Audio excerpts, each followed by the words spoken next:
So, continuing our discussion of data structure questions about programs. Suppose you are given a program which is based on pointers in C. So, what could be the questions? For example, just the first one will be like this: if you are using C language to implement the heterogeneous linked list, what pointer type will you use? Heterogeneous linked list means linked list having multiple data types. For that, you are going to use void, of course. So, the heterogeneous linked list contains different data types in its nodes, and we need a link pointer to connect them. So it is not possible to use the ordinary pointer for this, like integer pointer or void or this float pointer. So we go for void pointer. This is the important thing. So void pointer is capable of storing pointer to any type as it is a generic point type. Generic. Next could be what pointer type is used to implement the heterogeneous linked list in C. Again, the answer would be void pointer because the heterogeneous linked list contain different data types, its nodes, and we need a link pointer to correct them. Since we can't use ordinary, just like this question, we can't use these ordinary pointers. We use the void pointer, as we have said that void pointer is a generic pointer type, and it is capable of storing pointer or to any type. Next question could be what issue do this auto PTR objects address? Auto PTR. The answer would be auto PTR. If you use this auto PTR objects, you would not have to be concerned with heap objects not being deleted even if the exception is thrown. So this is done by itself or automatically. That is why what issue this auto pointer object address is this. You don't have to uh, do it by your own when they are in heap. So what is dangling pointer? Dangling, as the name suggests, the pointer which is dangling. So a dangling pointer arises when you use the address of an object after its lifetime is over. You are trying to use the address of the object once it has lived its life. So this may occur in situation like returning address to the of the automatic variable from function or using the address of the memory block after it is freed. Once you free it, then using the address of the memory block, this will create the dangling pointer. Now, what is the difference between a pointer and a reference? Now, this is very important. Pointer and a reference. See, a reference must always refer to some object. Reference must refer to some object and therefore must always be initialized. You want a reference to be initialized. But a pointer do not have such restrictions. A pointer can be reassigned to point to different objects, while a reference always refers to an object with which it was initialized.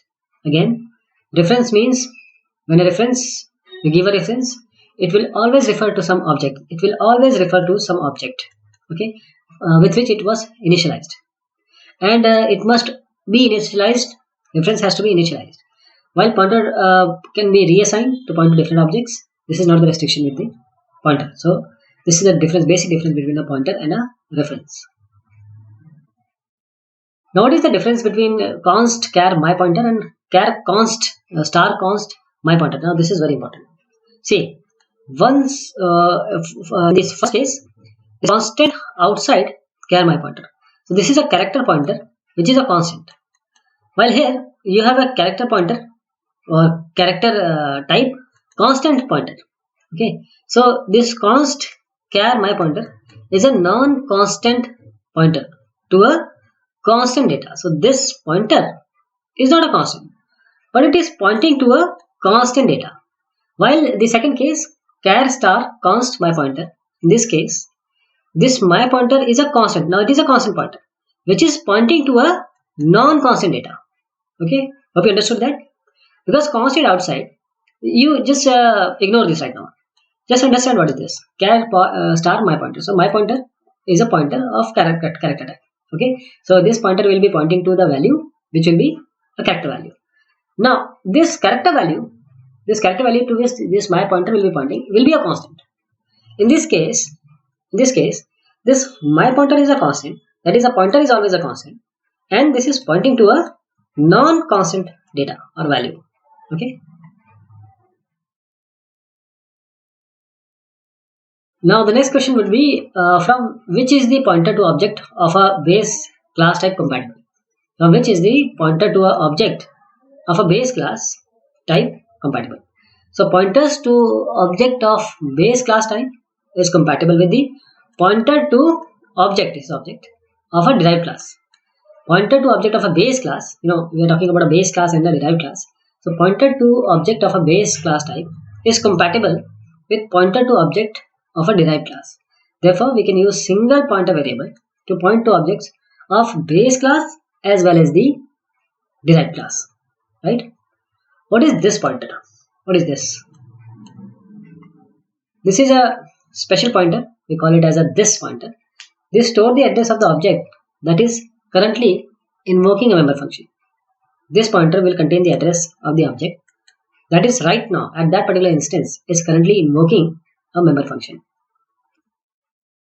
Now the next is how our objects pass to functions. How our object pass to functions. Now you have a function. Now this function, and now you want to pass the object as in the function, say as a parameter or something. So object can be passed to a function through call by value and call by reference. There are two mechanisms: call by value and call by reference. What is this arrow operator is implying? Why is this arrow operator used? This arrow operator used to access the public members of the class with a pointer to an object. So when you have a pointer and you want to access the public members of the class, you use the arrow. Now the other topic can be, or the program which can be given to you will be implementation of tree using linked list. Implementation of tree using linked list. Now you want to implement a tree with a linked list. Linked list and this array, they are the basic data structure, and then tree and graph, they are to be implemented by some basic data structure. So using the linked list, how you are going to implement? What is a tree? First of all, this question could be what is a tree? So tree is a non-linear data structure. Tree is a non-linear data structure in which items are arranged in a sorted sequence. A tree is a non-linear arranged in a sorted sequence. See, you can also say that a tree is a non-linear data structure in which items are arranged in certain order with a root and a left and right subchild.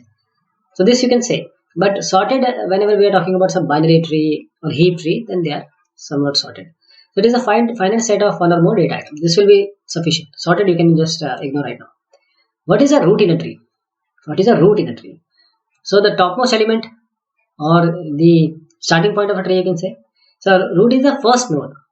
Root is the first node in the hierarchical arrangement of data. First node. What do you mean by the degree of a tree? See, these three which I showed you have this node. This node has a degree 2 because there are two elements or two left and right inclusive. So there are two, you can say directed arrow. But the degree of tree is the maximum one. So the maximum degree of nodes in a given tree is the degree of the tree. What are non-terminal nodes? Non-terminal nodes. See, in a tree you have a node that is a root node, and then you have children which do not have any children. The last node or the node which does not have any children is supposed to be called as a leaf node. This is a root node. All in between are non-terminal nodes. So any node except the root node which is not non-zero is called a, which you can say not zero means which has a degree non-zero degree is called a non-terminal node. So these non-terminal node in between, they are the intermediate nodes in traversing the given tree. They are the intermediate nodes. So between root and leaf you will find the non-terminal node, who are called siblings in a tree. See, this is a parent, right? One node is a parent. Now all the children or all the roots, you can say roots, or I can say nodes, which are emanating or starting or initiating from this node, they are called the siblings, all at certain level or equal level. So the children nodes of a given parent node are called all these three are siblings. So they are also called brothers, and the more formal is the siblings. Then during linear search, when the record is present somewhere in search table, how many comparisons are made? Now this is a very good question. If you have a say sequence of numbers, then you want to find out the number, some certain number which is present here or not. So what you are going to do is start. The number can be here, the number can be in between, number can be at the last. So the best case would be the number is situated at the first place which you are searching. The worst case would be the number is here, and else you will find it anywhere. So the combined is n plus 1 by 2, n plus 1 by 2. These are the comparisons. How can you can access one dimensional array element? This is array element. So you can just this is order of 1 timing. This is a you can say in efficiency order, that this is a constant time instruction. You can just write an array name and index or subscript. Like if you want to address the 10th element, you can just write this 10, or rather 9, because it starts with 0. Array starts with 0, so the 10th number will be at the 9th position. What is traversing of an array? What is traversing of an array? In an array, you are traversing, you are going from one place to another. So this is traversing. So traversing means accessing all the elements of the array, starting from the first element to the last element, one by one. One by one from start to the end, this is traversing. Now the next question is, explain the types of searching. The various types of searching. You can have linear search, you can have binary search. So there are two types of searching, linear searching and binary searching. What is a linear search? When you start from, linear search means sequential search. So linear search, we access each element and see whether it is there or not. So it is, if the desired element is not there, when we read the last value, then we say at the end of the sequence, we say that our search was unsuccessful. If all the elements are accessed and the desired element is not found, we say it is unsuccessful. But if we find it somewhere, we say the search is successful. But the linear search means the sequential search, one by one search. Now you may be given some program on sorting, okay, like binary sort, heap sort, or merge sort, selection sort. There are various sorting techniques.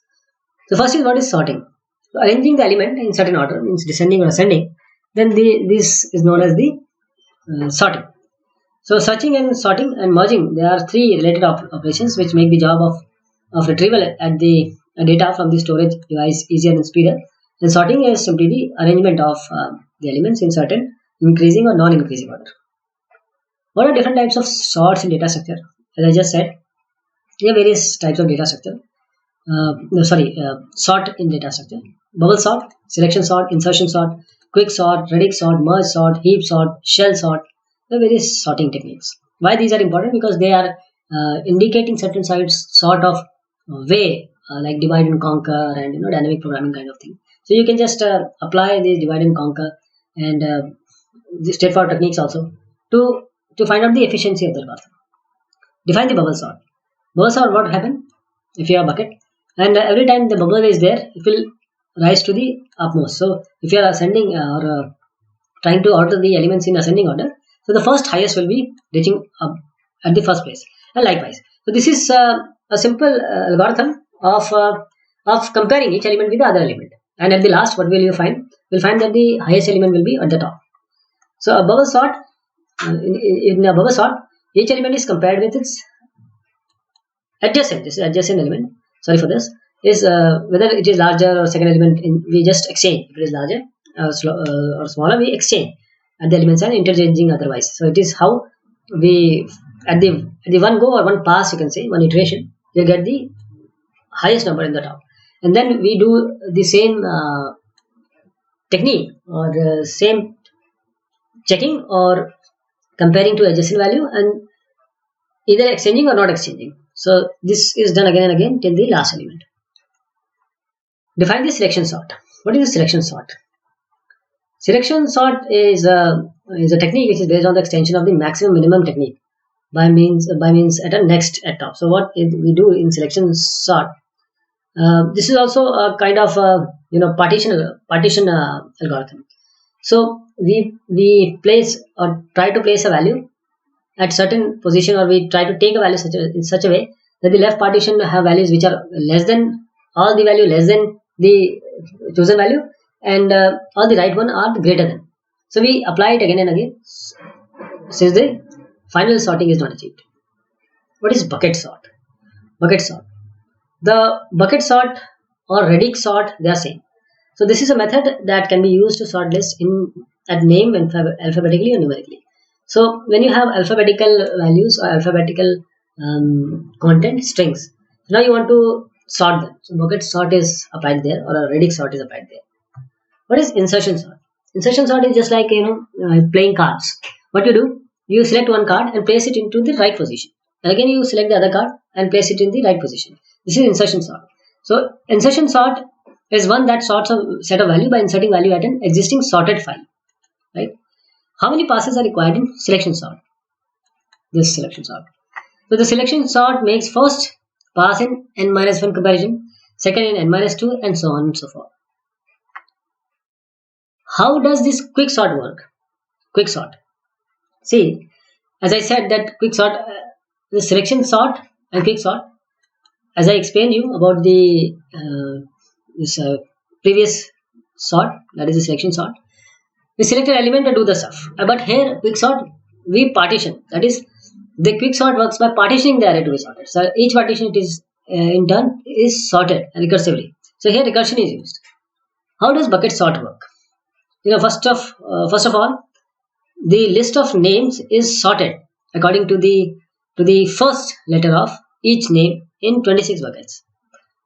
See, I'll tell you what bucket sort does is first of or all the list of names is sorted according to the first letter of each name in 26 buckets. So you have number of values. You check for the first value or first character. In second pass, names are arranged according to the second letter, and so on. What is the efficiency of heap sort in worst case?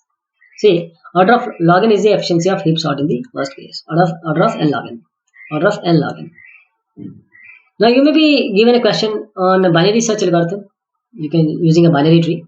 So what question could be on this binary search algorithm using a binary tree? So what do you understand of binary search?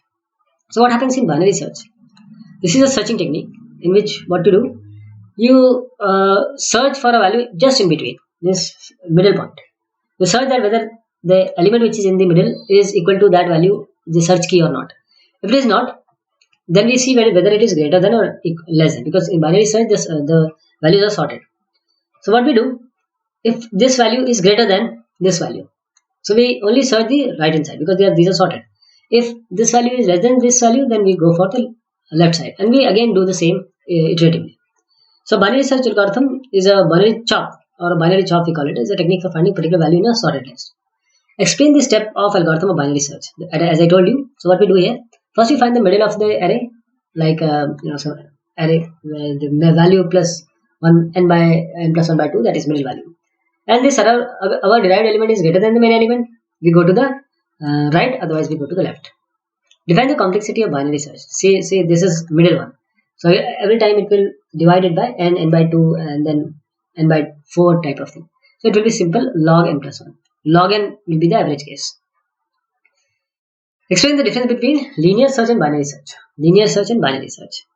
In linear search, we do it sequentially. In binary search, what we do? We do it in this way. So linear search can be applied on any list of data, but in binary search, the values should be sorted. Then only you can apply binary search. In linear search, it can be applied on a linked list, but binary search cannot be applied on a linked list. This is very important.